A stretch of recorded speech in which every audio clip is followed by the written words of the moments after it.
Hello students, ये हमारा motion chapter का सेकंड वीडियो है। फर्स्ट वीडियो में हम वेक्टर क्वांटिटी तक ऑलरेडी डिस्कस कर चुके हैं।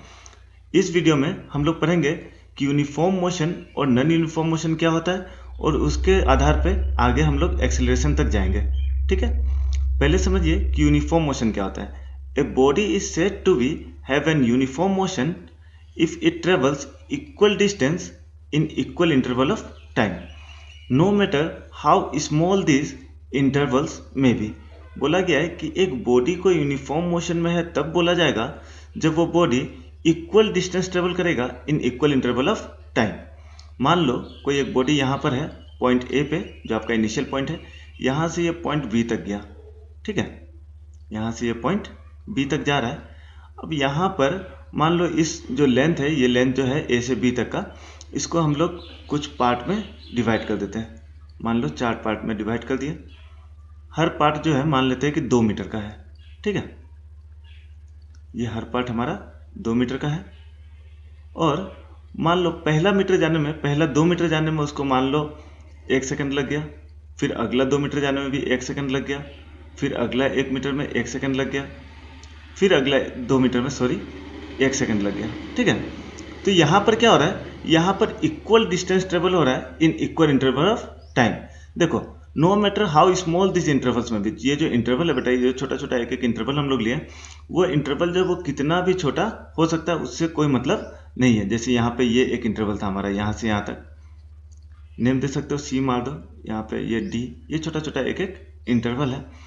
ये इंटरवल बेटा कितना भी छोटा हो सकता है, लेकिन होना क्या है कि जो स्पीड होगा या फिर जो मोशन होगा वो क्या होना चाहिए, वो यूनिफॉर्म होना चाहिए। मतलब कि equal distance travel in equal interval of time. अगर यहाँ से स्पीड निकालोगे आप, तो आपको स्पीड का फॉर्मूला पता है कि speed equals to distance by time.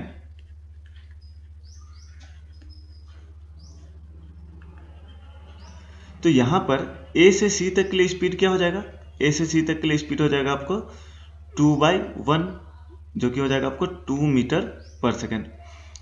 Similarly सी से डी तक के लिए भी कितना हो जाएगा, 2 मीटर पर सेकेंड। डी से ई तक के लिए भी 2 मीटर पर सेकेंड, और यहाँ से ई से बी तक के लिए भी 2 मीटर पर सेकेंड ही हो जाएगा।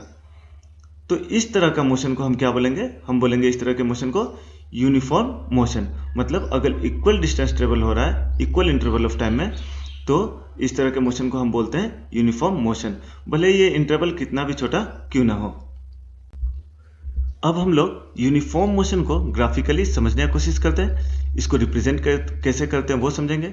देखिए, जो हमारा यूनिफॉर्म मोशन होता है बेटा, वो किसके किसके बीच में हो रहा है, तो डिस्टेंस और टाइम के बीच में। तो यहाँ पर जो ग्राफ होगा वो भी किसके किसके बीच का रिलेशन बताएगा, डिस्टेंस और टाइम के बीच का रिलेशन बताएगा। इसीलिए इस तरह के ग्राफ को हम डिस्टेंस टाइम ग्राफ भी कहते हैं। क्या कहते हैं, डिस्टेंस टाइम ग्राफ। ठीक है, और यहाँ पर जो बीच में हम लोग को रेड कलर का लाइन दिखाई दे रहा है, ये क्या है, ये स्लोप ऑफ ग्राफ है। क्या है, ये स्लोप ऑफ ग्राफ है।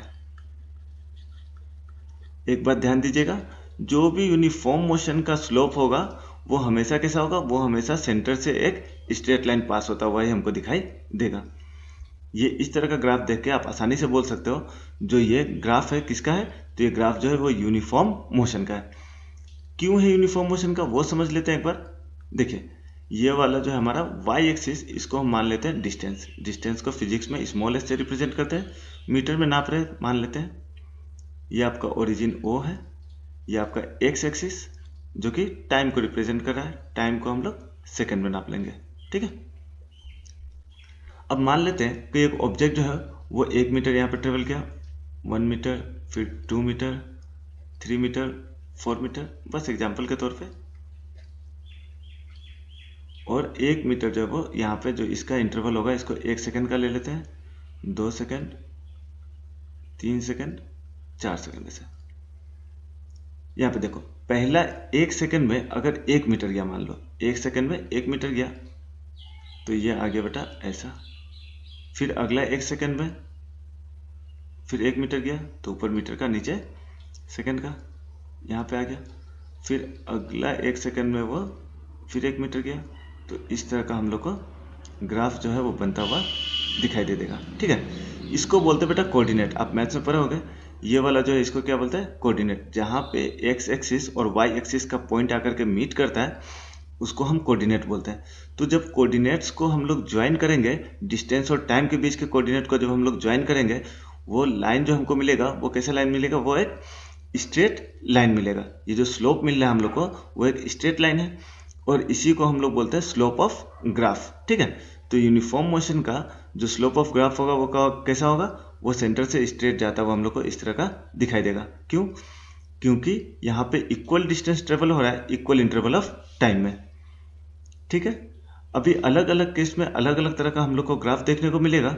जैसे कि मान लो अगर ऑब्जेक्ट रेस्ट में है तो उसका ग्राफ कैसा होगा। अगर ऑब्जेक्ट जो है बेटा वो रेस्ट में है तो उसका ग्राफ ऐसे ही समझ सकते हो आप। मान लो कि ये 3 मीटर पे था, ठीक है, यहाँ पे 3 मीटर पे मान लो यहाँ पे कोई डिस्टेंस पे ऑब्जेक्ट जो है रुका हुआ है। अब ये तो मूव नहीं कर रहा है, लेकिन टाइम तो मूव कर रहा है, टाइम तो रुकेगा नहीं। तो टाइम जो है वो बढ़ता चला जाएगा, और जो आपका डिस्टेंस है वो ऑब्जेक्ट का जो पोजीशन है वो चेंज नहीं हो रहा है। मतलब ऑब्जेक्ट जो है वो यहाँ पे मान लो इस जगह पे अगर ऑब्जेक्ट जो है वो रेस्ट पे है, तब जो ग्राफ होगा हमारा वो कैसा मिलेगा, वो हम लोग को इस तरह का एक straight line parallel to X axis मिलेगा। कैसा मिलेगा, एक straight line parallel to X axis मिलेगा, जो कि हमको बताएगा कि ऑब्जेक्ट जो है वो कैसा है, वो रेस्ट में है। ठीक है, अब हम लोग देखते हैं कि नॉन यूनिफॉर्म मोशन जो है वो क्या होता है। तो देखो, जैसा यूनिफॉर्म मोशन था कि equal distance travelled in equal interval of time, तो ऐसे ही नॉन यूनिफॉर्म मोशन क्या हो जाएगा, ये हो जाएगा unequal distance travelled in equal interval of time. देखो बेटा, टाइम का इंटरवल को तो चेंज नहीं कर सकते, टाइम जो है वो अपने हिसाब से ही चल रहा है। ठीक है ना, उसको हम लोग रोक नहीं सकते, बढ़ा नहीं सकते, लेकिन जो डिस्टेंस है उसको हम लोग कवर करने का तरीका को थोड़ा ज़्यादा कम कर सकते हैं, स्पीड को बढ़ा घटा करके, है ना। जैसे एक एग्जांपल देख लो, अगर एक ऑब्जेक्ट यहाँ पे पॉइंट ए पर है और यहाँ से ये पॉइंट बी तक गया, तो यहाँ पर मान लो टाइम का जो फ्रेगमेंट है उसको हम लोग सेम रखते हैं। ठीक है, कि मान लो एक एक सेकेंड में, मान लो ये पहला 1 सेकेंड में ये मान लो 2 मीटर गया, फिर अगला 1 सेकेंड में ये मान लो 1.5 मीटर गया, फिर अगला 1 सेकेंड में मान लो ये 3 मीटर चला गया,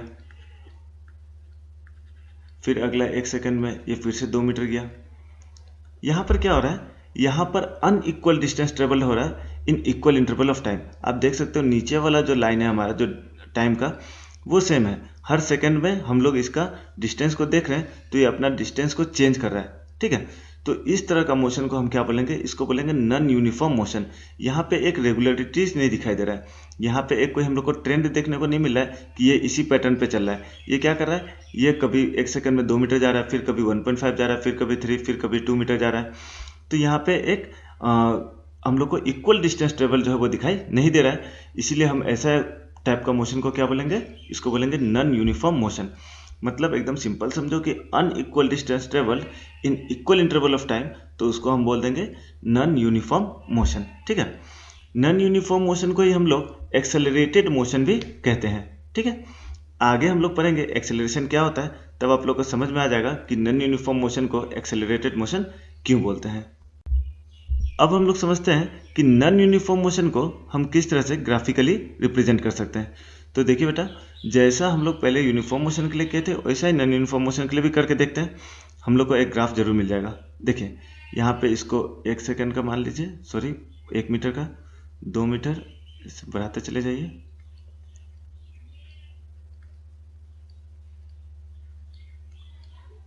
यहाँ पे टाइम का ले लीजिए, ये डिस्टेंस का था, यहाँ पे टाइम का ले लेते हैं।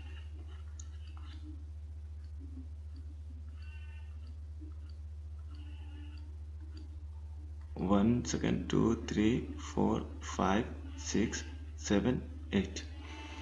देखिए बेटा, यहाँ पर क्या करेंगे, मान लो अगर ऑब्जेक्ट जो है वो इनिशियली रेस्ट पे था, रेस्ट पे पहला सेकंड में वो थोड़ा डिस्टेंस ट्रेवल किया, फिर अगला दूसरा सेकंड में फिर कुछ डिस्टेंस ट्रेवल किया, फिर अगला सेकंड में कुछ डिस्टेंस ट्रेवल किया। इस तरह का हो सकता है कि हम लोग को ग्राफ देखने को मिल जाए। तो यहाँ पर जो पैटर्न है वो अनइवन है। कैसे अनइवन है, देखिए यहाँ पे ये पहला 1 सेकंड में कितना दूरी तय किया, ये वाला फर्स्ट सेकंड का जो कोऑर्डिनेट है वो है, तो यहाँ पे वो 1 मीटर से भी कम दूरी तय किया। फिर दूसरा सेकंड में वो कितना गया, दूसरा सेकंड में भी वो 1 सेकंड से लगभग कम ही दूरी गया। फिर तीसरा सेकंड में वो कितना दूर गया, तीसरा सेकंड में जो है वो लगभग 2 मीटर से नहीं, 2 मीटर से थोड़ा सा कम आ गया। चौथा सेकंड में वो कितना गया, तो चौथा सेकंड में वो लगभग 4 सेकंड चला गया, सॉरी 4 मीटर चला गया। तो यहाँ पर क्या हो रहा है, यहाँ पर कोई एक रेगुलर इंटरवल में एक पार्टिकुलर डिस्टेंस ट्रेवल नहीं कर रहा है ऑब्जेक्ट, मतलब कि इक्वल डिस्टेंस ट्रेवल नहीं हो रहा है इक्वल इंटरवल ऑफ टाइम में। तो इस तरह का मोशन को हम नॉन यूनिफॉर्म मोशन बोलेंगे, और ग्राफिकली उसको आप इस तरह से भी रिप्रेजेंट कर सकते हो। अगर आपको एग्जाम में पूछ दे कि नॉन यूनिफॉर्म मोशन का एक ग्राफ रिप्रेजेंट करके दिखा दीजिए, तो आप ऐसा ग्राफ बना सकते हो, गलत नहीं है। वैसे नॉन यूनिफॉर्म मोशन का ग्राफ जो है वो वेरी करता है ऑब्जेक्ट के बिहेवियर के आधार पे, जो हमारा बॉडी है जो मोशन कर रहा है उसके बिहेवियर के हिसाब पे कि वो कैसा डिस्टेंस ट्रेवल कर रहा है दिया गया समय में। अब हम लोग देखते हैं कि स्पीड क्या होता है। Speed of a body is defined as the distance travelled by the body in unit time. दिया गया समय में कोई एक बॉडी जो है वो कितना डिस्टेंस ट्रेवल कर रहा है उसी को हम स्पीड कहते हैं। डेफिनेशन के आधार पे स्पीड का फॉर्मूला हो जाएगा बेटा आपको, speed equals to distance by time. ठीक है, यहाँ पर कहीं डायरेक्शन का नहीं बात किया गया है, तो स्पीड का क्या नहीं होता है, स्पीड का डायरेक्शन नहीं होता है। स्पीड का सिर्फ मैग्नीट्यूड होता है और डायरेक्शन नहीं होता है, इसलिए स्पीड क्या हो जाएगा, speed is a scalar quantity, is a scalar quantity. एकदम ध्यान में रखना आप लोग को कि स्पीड कैसा क्वांटिटी होता है, स्पीड जो होता है वो एक स्केलर क्वांटिटी होता है। ठीक है, एक एग्जांपल देखते हैं। मान लो अगर एक बॉडी है जो कि पॉइंट ए पर है, पॉइंट ए से ये पॉइंट बी तक गया, मान लो यहाँ तक गया बी तक। ठीक है, अब ये कितना डिस्टेंस ट्रेवल किया, मान लेते हैं कि 5 मीटर का डिस्टेंस ट्रेवल किया, और ये डिस्टेंस ट्रेवल करने में इसको 2 सेकंड का टाइम लग गया। तो स्पीड क्या हो जाएगा बेटा, इस बॉडी का स्पीड हो जाएगा 5/2, और इसको हम लिख सकते हैं 2.5 मीटर पर सेकेंड। ठीक है, तो ऐसे हम लोग स्पीड निकालते हैं। डेफिनेशन से आप समझ सकते हो कि distance travel by the body in unit time is called speed. Important चीज है कि स्पीड जो है वो कैसा है, स्पीड एक स्केलर क्वांटिटी है, इसका सिर्फ मैग्नीट्यूड होता है, मतलब ये वाला वैल्यू सिर्फ होगा, ना कि इसका डायरेक्शन होगा। इसका डायरेक्शन हम लोग पता नहीं लगा सकते, या फिर इसका डायरेक्शन नहीं होता बोल सकते हो आप। अब देखते हैं कि वेलोसिटी क्या होता है। Velocity of a body is the distance travelled by the body in unit time in A given direction. एक दिया गया डायरेक्शन में अगर कोई एक बॉडी जो है वो कुछ डिस्टेंस ट्रेवल करेगा कुछ दिया गया समय में, तब उसको हम बोलेंगे वेलोसिटी। अगर आप लोग को बहुत सिंपल से समझना है तो ऐसे समझो कि डिस्प्लेसमेंट बाय टाइम को हम लोग बोल देते हैं वेलोसिटी। बहुत सिंपल बेटा, इसको हम बोलते हैं वेलोसिटी। अब आप लोग को पिछला वीडियो में बताए थे कि डिस्प्लेसमेंट जो होता है वो हमेशा क्या होता है, वो हमेशा एक स्ट्रेट लाइन होता है। क्यों, क्योंकि 2 पॉइंट के बीच का जो शॉर्टेस्ट डिस्टेंस होता है उसको हम क्या बोलते हैं, इसको हम डिस्प्लेसमेंट बोलते हैं। या फिर ऐसा बोल सकते हैं कि इनिशियल और फाइनल पॉइंट के बीच का जो शॉर्टेस्ट डिस्टेंस होता है उसको हम डिस्प्लेसमेंट बोलते हैं। तो डिस्प्लेसमेंट जो होता है वो कैसा क्वांटिटी होता है, ये वेक्टर क्वांटिटी होता है। इसीलिए जो हमारा वेलोसिटी है ये भी क्या बन जाता है, ये भी एक वेक्टर क्वांटिटी बन जाता है। यहाँ पे लिख लो आप लोग, velocity is a vector quantity.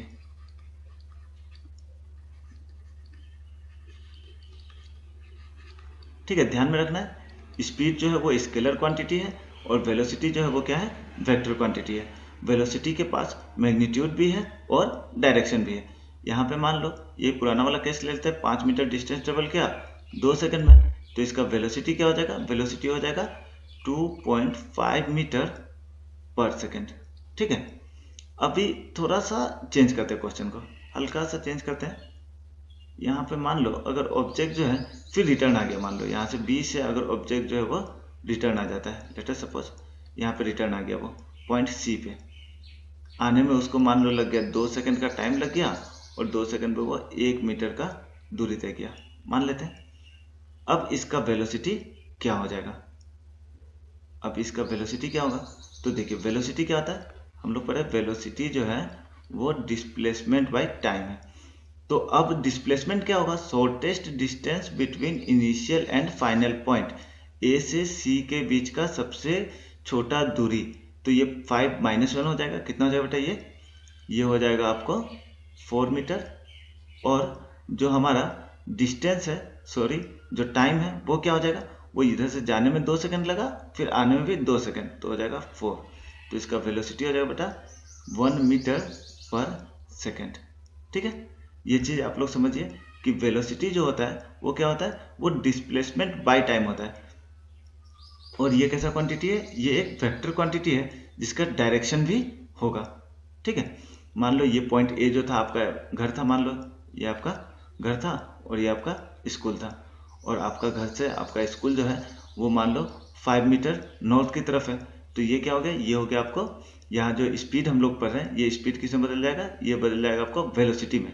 इसको हम लोग क्या मान लेंगे, वेलोसिटी मान लेंगे। क्यों, क्योंकि स्पीड में क्या जुड़ गया है, स्पीड में डायरेक्शन जुड़ गया है, और बॉडी जो है वो एक स्ट्रेट लाइन में क्या कर रहा है, ट्रेवल कर रहा है, इसीलिए इसको हम लोग क्या बोल देंगे, वेलोसिटी बोल देंगे। ठीक है, अगर ऑब्जेक्ट डिस्टेंस ट्रेवल जो कर रहा है वो एक स्ट्रेट लाइन में कर रहा है और उसका कुछ एक डायरेक्शन है, तो हम बोल देंगे कि वो बॉडी क्या अटेंड कर रहा है, वेलोसिटी अटेंड कर रहा है। क्योंकि वेलोसिटी एक वेक्टर क्वांटिटी है और उसका मैग्नीट्यूड और डायरेक्शन दोनों होता है। मैग्नीट्यूड ये वाला जो वैल्यू है वेलोसिटी का वो, और डायरेक्शन जो हम बोले कि आपका घर से स्कूल जो है मान लो 5 मीटर नॉर्थ की तरफ है। ठीक है, समझ में आ गया सबको वेलोसिटी। चलो आगे बढ़ते हैं। अभी तक बेटा हम लोग स्पीड और वेलोसिटी पढ़ चुके हैं। अभी पढ़ते हैं कि एवरेज स्पीड क्या होता है। पहले समझते हैं कि एवरेज स्पीड का जरूरत क्यों पड़ता है। कि मान लो कोई एक बॉडी है, वो अगर अलग अलग स्पीड अटेंड कर रहा है कोई एक पार्टिकुलर पॉइंट तक पहुंचने के लिए, तब हम लोग को एवरेज स्पीड का जरूरत पड़ जाता है। जैसे कि मान लो ये पॉइंट, कोई इनिशियल पॉइंट ए पे है कोई बॉडी, यहाँ से ये पॉइंट सी तक गया। ठीक है, यहाँ से पॉइंट सी तक गया है और बीच में कहीं पे एक पॉइंट बी पे वो अपना स्पीड को चेंज किया। मान लो यहाँ से यहाँ तक 30 किलोमीटर पर आवर के स्पीड से गया, और मान लो यहाँ से यहाँ तक ये 60 किलोमीटर पर आवर के स्पीड से गया। तो थ्रू आउट द जर्नी, यहाँ से यहाँ तक का पूरा जर्नी, ए से सी तक का जर्नी के लिए आप क्या बोलोगे कि कितना स्पीड से गया। तब ये तो नहीं बोलोगे ना कि पहले 30 गया, फिर 60 गया, फिर 80 गया, फिर 70 गया, ऐसे नहीं बोल सकते हो। तो इसके लिए हम लोग को चाहिए एक term average velocity. Average velocity क्या बताता है, ये बताता है कि through out the journey body का एवरेज स्पीड क्या था। ठीक है, तो एवरेज स्पीड का फॉर्मूला क्या होता है, यहाँ पे देख लो, average speed equals to total distance covered, total distance covered by total time taken, total time taken. ठीक है, एवरेज स्पीड क्या होता है, ये थ्रू आउट द जर्नी कोई एक बॉडी जो है वो कितना डिस्टेंस ट्रेवल किया डिवाइडेड बाय वो पूरे जर्नी में कितना समय लिया, इसी को बोलते हैं हम लोग एवरेज स्पीड। तो बेटा एक एग्जांपल के थ्रू हम समझने की कोशिश करेंगे कि एवरेज स्पीड जो है वो कैसे निकाला जाता है, और इस तरह का न्यूमेरिकल्स को हम कैसे सॉल्व करेंगे जो कि एवरेज स्पीड पे बेस्ड रहेगा। तो मान लेते हैं कोई एक ट्रेन है जो कि पॉइंट ए पर है। ठीक है, यहाँ से ये गया, मान लो कोई एक दूरी तय किया पॉइंट बी तक। अब अगर क्वेश्चन में दिया हुआ है कि ये ऑनवर्ड जर्नी जो है वो 30 किलोमीटर पर आवर के स्पीड से गया है और रिटर्न आया है 20 किलोमीटर पर आवर के स्पीड में। मान लो पॉइंट ए से बी तक ट्रेन जो है वो 30 किलोमीटर पर आवर के स्पीड में गया, ये जाते समय का स्पीड था, और फिर बी से वो वापस पॉइंट ए पर आ जा रहा है कितने की स्पीड से, 20 किलोमीटर पर आवर के स्पीड से। ठीक है, अब अगर हम लोग को बोला गया है कि इसका एवरेज स्पीड जो है वो क्या होगा, तो कैसे फाइंड करेंगे। जनरली बच्चे क्या करते हैं कि सर 30 + 20 कर दोगे और यहाँ पे डिवाइडेड बाय 2 बोल दोगे कि सर 25 किलोमीटर पर आवर। तो बेटा एकदम गलत है, एक्चुअल ऐसे एवरेज स्पीड नहीं निकलता है। हम लोग क्या पढ़े, हम लोग पढ़े कि एवरेज स्पीड का फॉर्मूला है total distance by total time taken. क्या पढ़े कि total distance by total time taken. तो यहाँ तो हम लोग को डिस्टेंस नहीं दिया हुआ, तो इस डिस्टेंस को पॉइंट ए से लेकर के बी तक का डिस्टेंस को हम x मान लेते हैं। ठीक है, इस डिस्टेंस को x मान लेते हैं।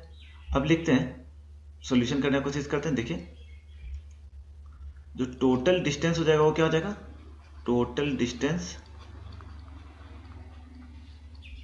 देखिए ऑनवर्ड जर्नी x किलोमीटर और रिटर्निंग जर्नी भी x किलोमीटर, तो कितना हो जाएगा 2x हो जाएगा। टोटल डिस्टेंस तो बेटा 2x हो गया। अब हम लोग को चाहिए टोटल टाइम। तो एक बार हम लोग ऑनवर्ड जर्नी का टाइम निकालेंगे, फिर एक बार रिटर्निंग जर्नी का टाइम निकालेंगे, ठीक है। तो टाइम का फॉर्मूला क्या होता है? टाइम इक्वल्स टू होता है बेटा डिस्टेंस बाय स्पीड। क्या होता है? Distance by speed. तो ऑनवर्ड जर्नी का टाइम को हम लोग T1 मान लेते हैं। क्या मान लेते हैं? T1। तो T1 इक्वल्स टू क्या हो जाएगा? T1 इक्वल्स टू हो जाएगा डिस्टेंस जो है वो x, और जो हमारा स्पीड है वो क्या हो जाएगा? 30। जाते समय कितना लगा? जाते समय 30 किलोमीटर पर आवर का स्पीड से था, इसीलिए जो हमारा टाइम हो जाएगा वो क्या हो जाएगा? वो डिस्टेंस बाय 30। डिस्टेंस था हमारा x किलोमीटर, ठीक है, जो हम एज्यूम किए थे। इसी तरह सिमिलरली T2 जो है, जो रिटर्निंग का जर्नी का हो जाएगा टाइम, वो क्या हो जाएगा? वो T2 इक्वल्स टू हो जाएगा distance by speed.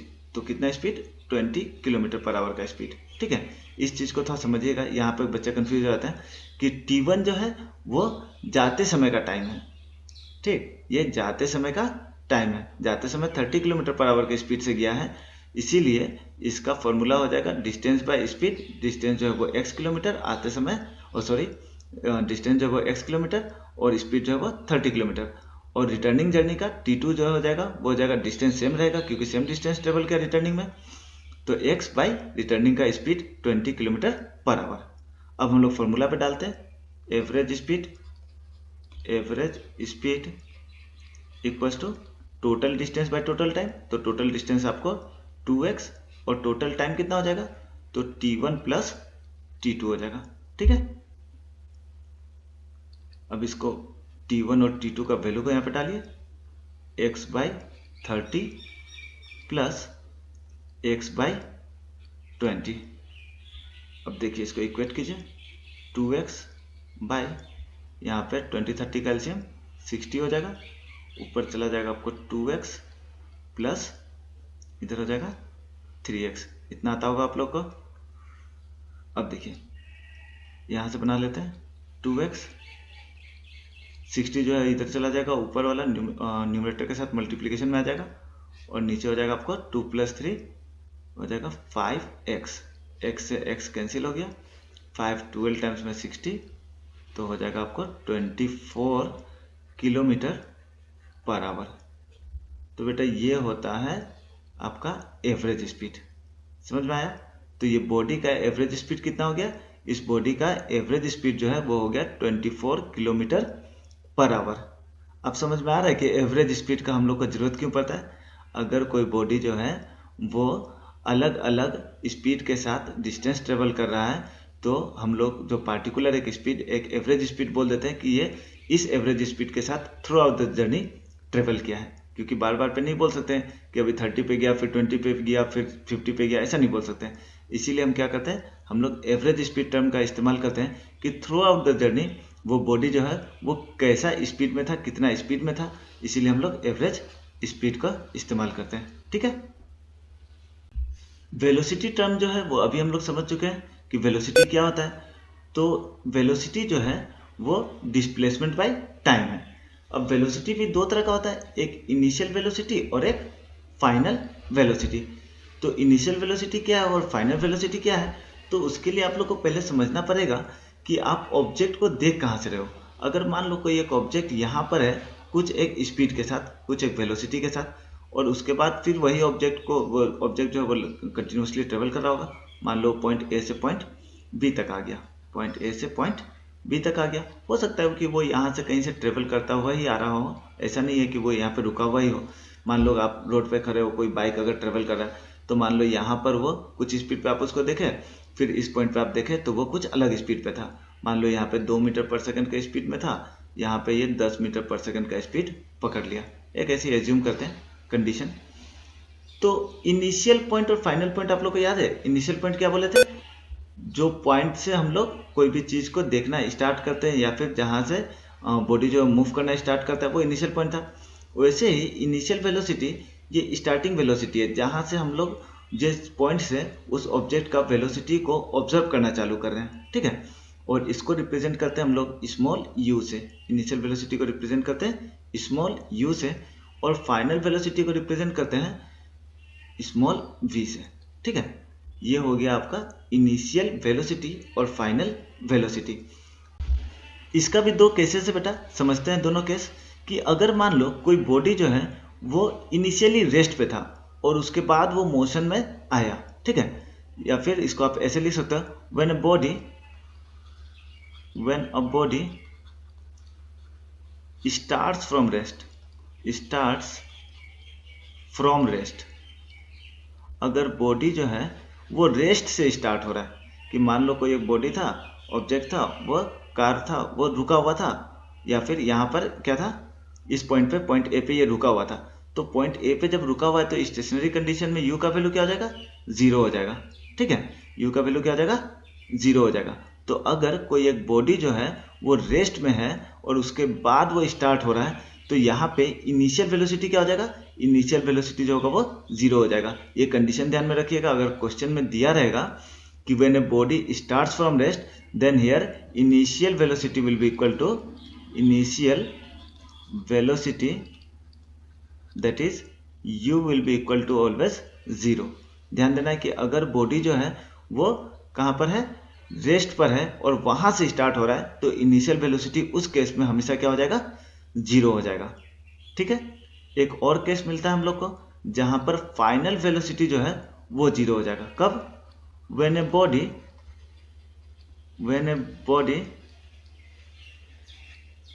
Comes to rest, अगर मान लो कोई एक बॉडी जो है, एक बाइक है, एक हमारा ऑब्जेक्ट है जो कि क्या कर रहा है, जो कि कुछ स्पीड के साथ ट्रेवल कर रहा है, कुछ वेलोसिटी के साथ ये ट्रेवल कर रहा है, और आगे चल के उसमें ब्रेक लगाया गया, और ब्रेक लगाने के कारण क्या हुआ कि उसका स्पीड जो है वो कम जाता है, धीरे धीरे कमते कमते मान लो कि वो रेस्ट पे आ गया, क्या हो गया, रेस्ट पे आ गया। तो ऐसा केस में क्या होगा, ऐसा केस में बेटा फाइनल वेलोसिटी 0 हो जाएगा। ध्यान दीजिएगा कि अगर कभी भी कोई एक बॉडी मोशन में है और मोशन के बाद वो रेस्ट में आ जा रहा है ब्रेक अप्लाई करने के कारण, चाहे कोई भी एक्सटर्नल फोर्स के कारण, तो हम क्या बोलेंगे, तो हम बोलेंगे कि फाइनल वेलोसिटी जो है वो क्या हो जाएगा, वो 0 हो जाएगा। तो ऐसा केस में फाइनल वेलोसिटी जो होगा v हमारा स्मॉल v वो 0 हो जाएगा, ठीक है बेटा। एकदम ध्यान से समझ लो, न्यूमेरिकल पॉइंट ऑफ व्यू से बहुत ज़्यादा इंपॉर्टेंट है ये समझना कि अगर बॉडी रेस्ट से स्टार्ट हो रहा है तो उसका इनिशियल वेलोसिटी हमेशा 0 रहेगा, और अगर कोई बॉडी जो कि मोशन में है और आगे चल के वो रेस्ट में आ जा रहा है कोई एक्सटर्नल फोर्स के कारण, एक्सटर्नल फोर्स आपका ब्रेक अप्लाई हो सकता है, तो ऐसे केस में फाइनल वेलोसिटी को हमेशा हम लोग 0 ले लेते हैं। अब समझते बेटा कि एक्सेलरेशन क्या होता है। एक्सेलरेशन जो है ये change in velocity per unit time है। इसका डेफिनेशन आप लोग लिख सकते हो कि change in velocity per unit time, मतलब दिया गया समय में एक ऑब्जेक्ट जो है वो अपना वेलोसिटी में कितना चेंज ला रहा है। तो आप लोग को पता है कि वेलोसिटी जो है वो दो तरह का, एक इनिशियल और एक फाइनल। मान लो ऑब्जेक्ट यहाँ पे इनिशियली मान लो पॉइंट ए पे था और यहाँ पे कुछ वेलोसिटी अटेन करके ये कहाँ पहुँच गया, ये पहुँच गया पॉइंट बी पे। मान लो ये कहीं से चल के आ रहा था, पुराना केस ही मान लेते हैं, तो यहाँ पे मान लो ये 20 मीटर पर सेकंड के स्पीड में आ रहा था और अब ये कितना हो गया, ये मान लेते हैं 40 मीटर पर सेकंड का स्पीड में है, ठीक है। तो यहाँ पे जहाँ से हम लोग ऑब्जर्वेशन चालू किए वो क्या हो जाएगा, वो हो जाएगा आपको इनिशियल वेलोसिटी, ये हो जाएगा आपका u, और जहाँ पे हम लोग लास्ट इसको ऑब्जर्व किए वो हो जाएगा फाइनल वेलोसिटी v। अब यहाँ से यहाँ तक जब आप इसको ऑब्जर्व किए, जब ये 20 मीटर पर सेकंड से 40 मीटर पर सेकंड का स्पीड को एक्वायर कर लिया, उस समय इसका टाइम जो था वो कितना था। तो यहाँ से यहाँ तक जाने में मतलब 20 मीटर पर सेकंड का स्पीड से 40 मीटर पर सेकंड तक का स्पीड को एक्वायर करने में बॉडी को कितना टाइम लगा। तो मान लेते हैं ये टाइम जो इसको लगा, ये ले लेते हैं हम लोग कि 5 सेकंड का टाइम लग गया, मान लेते हैं कि 5 सेकंड का टाइम ले लिया, ठीक है। तो अब पूछेगा कि एक्सेलरेशन क्या होता है। तो एक्सेलरेशन का बाय डेफिनेशन हम लोग को पता है कि change in velocity per unit time. तो चेंज इन वेलोसिटी का फॉर्मूला क्या होगा, तो चेंज इन वेलोसिटी का फॉर्मूला होगा v minus you, final minus initial velocity. जो फाइनल हम लोग देख रहे हैं उसी से ना इनिशियल को माइनस करेंगे, तो चेंज इन वेलोसिटी क्या होगा, फाइनल माइनस इनिशियल वेलोसिटी, और पर यूनिट टाइम के लिए डिवाइडेड बाय टाइम। तो इससे मिल जाता है हम लोग को एक्सेलरेशन का फॉर्मूला, ठीक है। तो एक्सेलरेशन को स्मॉल a से रिप्रेजेंट करते हैं, इसका फॉर्मूला होगा v minus u by t, मतलब change in velocity per unit time. Change in velocity क्या होगा, तो final velocity minus initial velocity. अगर इस केस को देखेंगे तो फाइनल वेलोसिटी 40, इनिशियल वेलोसिटी 20 और डिवाइडेड बाय 5, तो हो गया आपको 20/5। आंसर आ जाएगा आपको 4 मीटर पर सेकेंड स्क्वायर। अब आप पूछोगे सर ये 4 मीटर पर सेकेंड स्क्वायर कहाँ से आ गया, तो जो एसआई यूनिट ऑफ एक्सेलरेशन है, एसआई यूनिट ऑफ एक्सेलरेशन क्या है, इसका एसआई यूनिट है बेटा मीटर पर सेकेंड स्क्वायर। ठीक है, ये ध्यान देना आप लोग को, लिख लेना कहीं पे कि एसआई यूनिट ऑफ एक्सेलरेशन जो है वो क्या है, मीटर पर सेकेंड स्क्वायर है। ठीक है, कहाँ से आया ये एसआई यूनिट, तो वो भी एक बार समझ लीजिए। जो आपका एक्सेलरेशन है वो क्या है, change in velocity per unit time.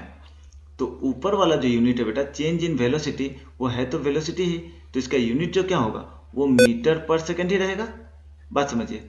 और टाइम का क्या होता है यूनिट, टाइम का ऐसा यूनिट होता है सेकेंड। ठीक है, तो यहाँ से ये सेकेंड नीचे आ जाएगा, metre upon second into second, तो हो जाएगा मीटर अपॉन सेकेंड स्क्वायर। इसी को हम लिख देते हैं मीटर पर सेकेंड स्क्वायर, और या फिर इसको ऐसे भी लिखा था मीटर सेकेंड स्क्वायर इनवर्स। ठीक है, ऐसे भी हम लोग लिख सकते हैं। तो ये एसआई यूनिट है मीटर पर सेकेंड स्क्वायर, किसका, एक्सेलरेशन का। कैसे आया यहाँ पे आप लोग समझ लिए होंगे। ये देखो बेटा चेंज इन वेलोसिटी है, हाँ, ऐसा नहीं कि चेंज इन वेलोसिटी यहाँ पे इनिशियल से फाइनल को माइनस कर दिया तो मीटर पर सेकंड खत्म हो गया, ऐसा नहीं है। ठीक है ना, उसका यूनिट जो रहेगा वो तो रहेगा ही रहेगा, है ना। तो ऊपर वाला जो यूनिट रहेगा वो मीटर पर सेकंड रहेगा और नीचे टाइम का यूनिट सेकंड। इक्वेट करके हमको आसानी से पता चल गया कि एक्सेलरेशन का जो एसआई यूनिट होता है वो क्या होता है, मीटर पर सेकंड स्क्वायर होता है।